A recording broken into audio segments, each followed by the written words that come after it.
Good morning. Apologize for getting started late. First day back from Thanksgiving, so I hope everyone had a good Thanksgiving weekend.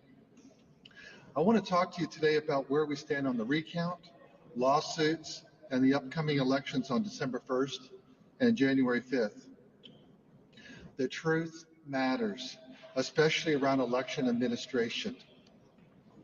So the recount is going on schedule to be completed by our assigned Wednesday date at the midnight deadline.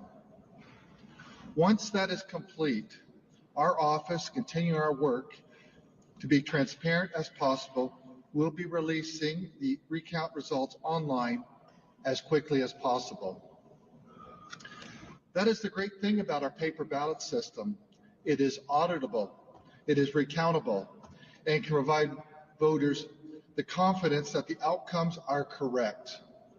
Once this recount is complete, everyone in Georgia will be able to have even more confidence in the results of our elections, despite the massive amounts of misinformation that is being spread by dishonest actors.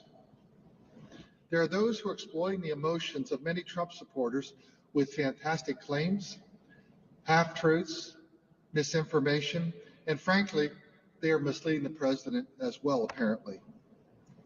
There are two suits in federal court right now. One was already shot down and is being appealed. The other is just beginning.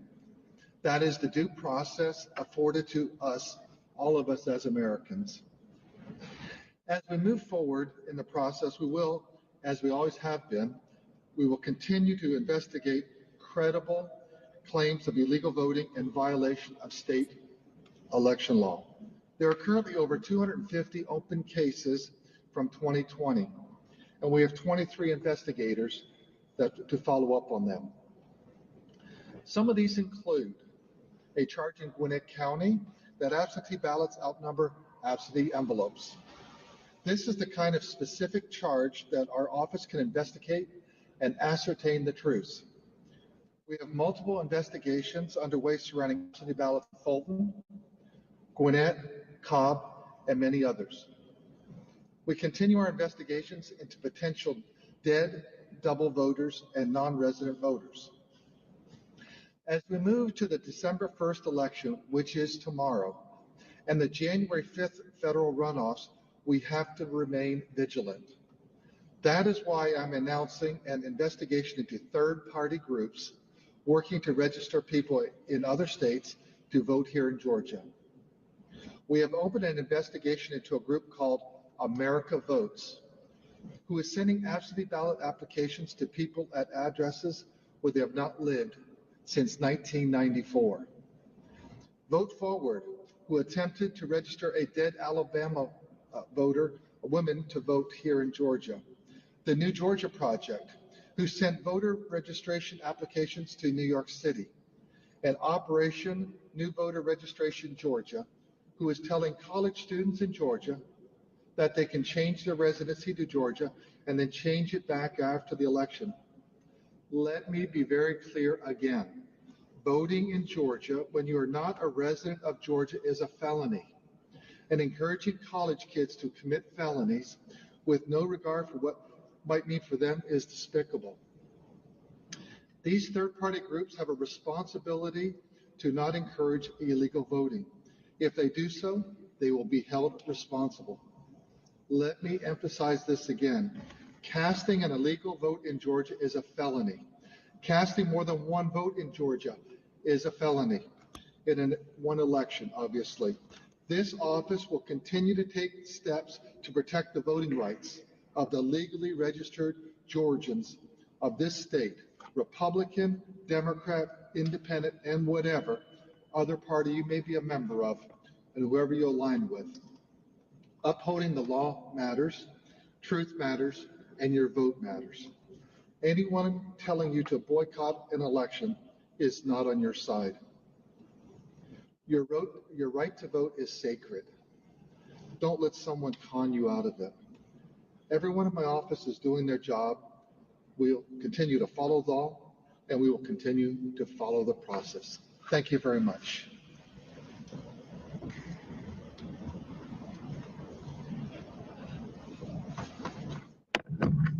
Hi guys, glad to be back out of COVID quarantine and see all y'all in person again.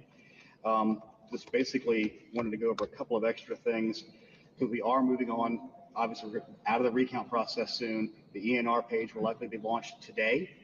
We're working with the counties right now to make sure that that gets done properly so that people will see that, because this recount result will be the certified result, which may require having a few counties recertify. If that's the case, in the states recertify. Just the presidential is the only thing that's going to change on that. So we're having to go through the efforts on that. Another thing is, if we look at January 5th, beginning, we are at 940,000 absentee ballots will be a part of that process so far. Included in that total is about 84,000 that are still on the elections dashboard from the online ballot application tool. The counties have to go through and verify that they are actually the proper requestors. 1,040 ballots have already been accepted, voted, and sent into the county so far. It's a small trickle. We expect to get a lot bigger soon. Let's see. That's basically where we stand. So any questions you'll have right now? Justin. The Secretary said 250 investigations underway. Mm-hmm. Is there any indication that there's evidence in those investigations that would in any way change the results of this election? It's an unknowable unknown at this point because there are 250 of them, and until you dig into the details of them, you can't know for certain. There's nothing that has jumped off the page at us as saying, yes, there's that amount right now. Like the Gwinnett one's very specific. If there's more ballots than there are envelopes, that's obviously an issue, but we don't have any idea if that delta even exists, let alone the amount of that delta yet. A board member, a Republican board member, filed an affidavit stating that she thinks from her observations that that is the case. So that's the kind of specific charge with a specific person making a specific, charge that we can binary go and do. We can say, yes, this is true. No, this is not true. It's better than the sort of generalized thing we see in many of these, which is like, we think there's lots of issues and you need to look at that. It's very hard to then investigate that, but a specific charge that can be looked at in a binary way, it either is or it isn't. That's the kind of thing we're built to try to do. Or if you can get even a specific issue around, we believe this person did something wrong or this county did something wrong on these days. There's things we have to have a generalized, let's look at it all again. I saw Twitter's not exactly the best place to have these kind of discussions, but somebody said, you know what, I don't believe, I think we need to go back and recheck all the voter IDs again for all the in-person ballots to make sure those are okay. I mean, you can't follow up on a lot of these things in a real way like that. Yes, ma'am. That there is not this investigation of the third party registering voters. Does that have to do with the general finding, or is that just ahead of? This is moving forward right now. This is new information that we've received of these outside groups attempting to register people illegally, potentially in other states. That's for the January 5th election. Yes. Yeah, no. Secretary specifically mentioned college students. Yes. If an individual moves to Georgia for the purpose of going to college and establishing residency here, is there anything wrong with this? If the person's actually establishing residency, but as we discussed, the way that these people are presenting it to them is like, hey, you can switch your residency here and then switch it back after the election. They're literally saying, hey, it's okay to commit a felony. But I mean, isn't there... If they chose to be here after the fact, obviously, because it's really part of a state of mind. But if they're going in and being sold, hey, you can do this just to do this purpose and switch it back right after, it's very specific. That is literally the definition of the felony we're discussing. What else we got? Yes. Hey, could you describe and elaborate on the Dominion issues in Fulton County? Here's the thing. There were no Dominion issues in Fulton County. There was a Dominion server that crashed because Fulton County literally ignored the basic instructions and the directions of the vendor on this one. They were given what is called an express server to do LNA, which is logic and accuracy testing, on the machines they're going to be using for the election tomorrow, basically. And they instead decided to, hey, we're going to use this for the recount, when they should have been using their central server. So what happened was they built the first cards out of their central servers. This is going to get deep in the weeds, and I apologize for that. So they built, I think it was 7 cards. I'm not exactly positive, and they were intended for absentee by mail scanning. You have to set up each one of the tabulators differently in order to keep the bucket straight of the 4 different types of ballots. Let's go through those again. There's election day ballots, provisional ballots, early voting, which is absentee in person, and then the absentee by mail ballots. There's 4 basic buckets. So that's the tabulators they had to do. So what they did, kind of cutting a corner, their intention was, we're going to use the Express server as the one we upload all the stuff into. And there was a Dominion employee there that says, you can't do that because it will crash that server. So they said, okay, well, we're going to put the database on here and we're going to get tabulators off of this. But then they didn't follow procedure and did not back up that thing. Actually, I take that back. They did back it up, but they did it on the same drive. So when that server crashed, that computer crashed, it's really just a computer like this. It's just a simple laptop computer. And it crashed, so they could not get that database off. Because once you make the tabulator on the new database, the timestamp is different than the original database you had. So you can't then upload it because that's a security measure, because you don't want to have something that wasn't created in the right place that can then upload into your existing election project. So again, Fulton County, with one particular technician, ignored the directives of our office, ignored the opinion and directions from the vendor, and caused this situation by ignoring that and choosing to go their own path, even though they were told, don't do that. So now they're going to be forced to rescan ballots. It has nothing to do with servers being wiped. Nobody directed that. That's just a lie. It's made up out of whole cloth, and it's the kind of stuff we're having to deal with. So that's the situation we're in right now. But that's what really happened. Does that give you a better clarification as to what happened? It won't impact the results. It's more work and more man hours and more time, which is the kind of thing you often find when you cut corners, you end up adding cost and time because you cut corners. And that's what happened in this case in Fulton County, which every other county's managed to pull this off pretty well. Fulton County on this one particular thing didn't get it right because one technician was there. And then they compounded the error by sitting there for 4 hours yesterday and not explaining to the press and to the observers there what was happening, which led to rampant speculation, and where we get some of these lies about the secretary ordering servers to be wiped, because it's just not true. All right. Yes, sir. Just to clarify, the organizations that the secretary made, Mm-hmm. yes, specific evidence that they are encouraging people to move to Georgia to register to vote. Not question to move to Georgia. Some people are here, and the other ones, they're literally sending it to people in other states to register here. They tried to send registration stuff to a dead woman in Alabama. I mean, so it's things, we have specific evidence, which is what I've repeatedly said at this podium. If the office gets specific evidence to follow up on, we will follow up on it. Is it possible there's a restoration that will be turned out to be perfectly legitimate? Or have you seen evidence of it? I'm going to assume they're all going to say it's perfectly legitimate. It was an accident, but that's why you investigate. You got to see what the underlying thing was. And the specific one where they're saying, hey, you can switch your registration back, that shows intent, which is a little bit different, a little higher standard. Are all of them doing that? I do not know the answer to that question, but that's why you investigate. Yes, ma'am.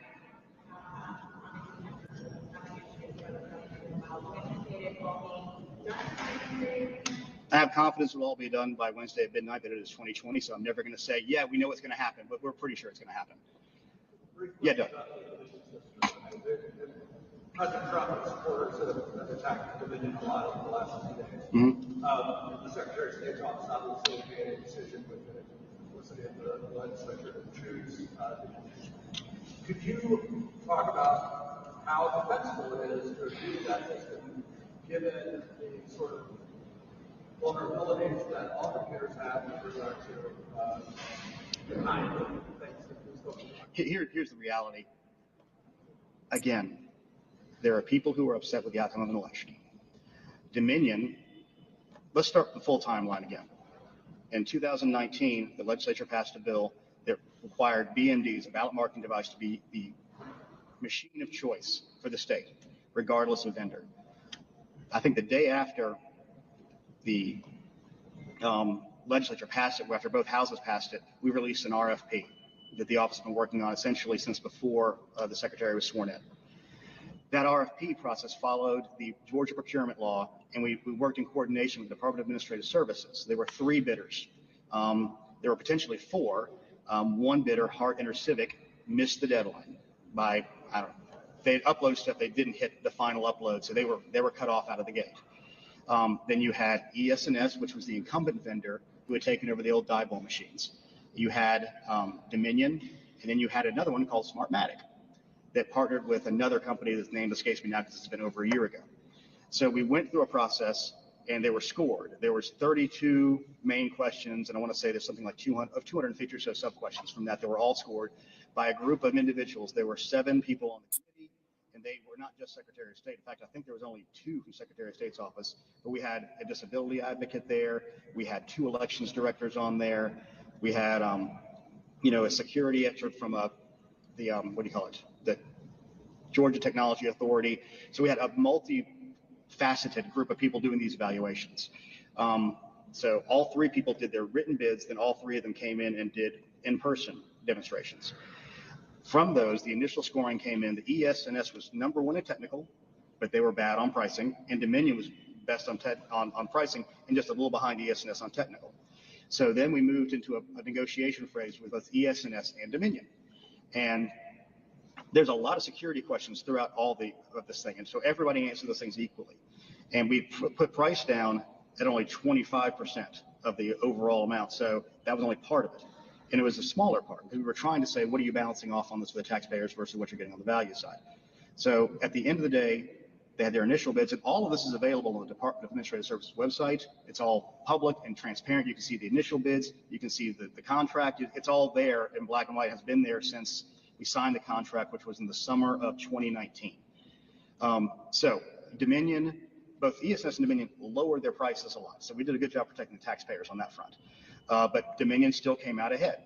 So Dominion, following our procurement law, was the one that was chosen. And if you remember at the time, there was a lot of, some of these same people who are complaining now are complaining that, the bid is being rigged for ES&S because there are people who Kemp knew who used to do that, even though Kemp's office had 0 to do with this. None, 0, nada, zilch.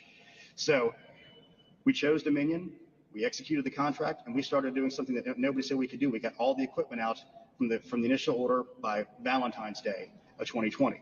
That was our first big lift that we did. So we got those out the door, and the Dominion system, anything with a computer has quote unquote vulnerabilities. The ridiculous things claimed in some of these lawsuits are just that. They're insanity. It's fever dream, made up, internet cabal. I can't, however many words I can use to say how crazy some of these things are. Nothing was shipped overseas. No votes were switched. We did a hand audit that proved no votes were switched. I mean, that in and of itself should have been enough to make people understand that. So the idea that there was a machine flipping votes didn't happen. So once that's out of the way, then they shift gears on some of these things to talk about the system itself, but there's no proof of Dominion's system having any flaws like that. The situation in Texas that some people have related back to this was they literally had a light they wanted to plug in to an open USB port so a voter could press a button to ask for help.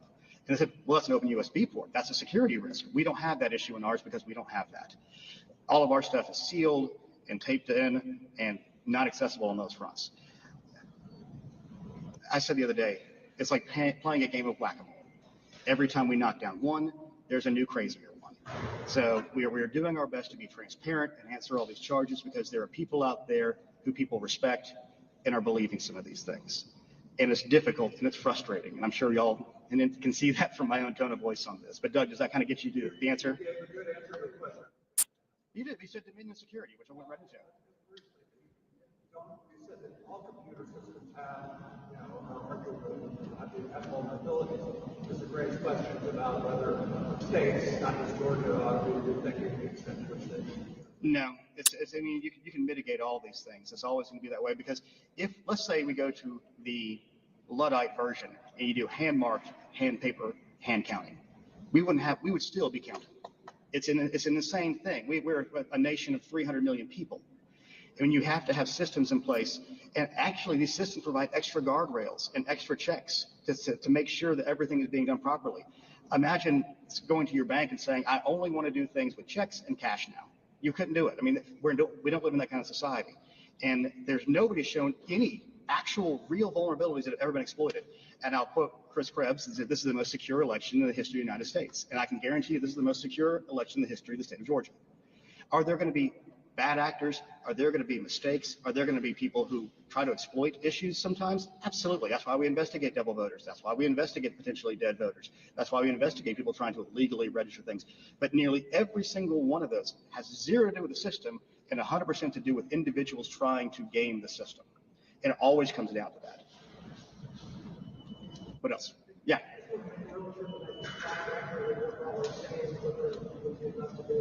Would we actually say that in at least one case, the company or one of these organizations asked or encouraged someone to move to Georgia temporarily. No, I didn't say move to Georgia again. What I said was there are people outside of Georgia that were trying to register, and or people who are in here who are temporary residents who they're trying to say, hey, you can vote this way and then flip back. And that's where you get to the intent of you're really trying to game the system at that point. So we're not saying they're trying to encourage people to vote here. There was a lot of Twitter activity, and we've seen some other internet move to Georgia and vote. So we do know that exists too. We're trying to track that down as well. But these 4 specific ones had more to do with trying to register people illegally directly. All right. You specifically mentioned the Georgia project. I didn't. The secretary did. And a specific one, they sent voter registration forms to individuals in New York City. And obviously not living here. What else? Anybody? All right. Well, thanks, guys. I'll let you later. Glad to be back.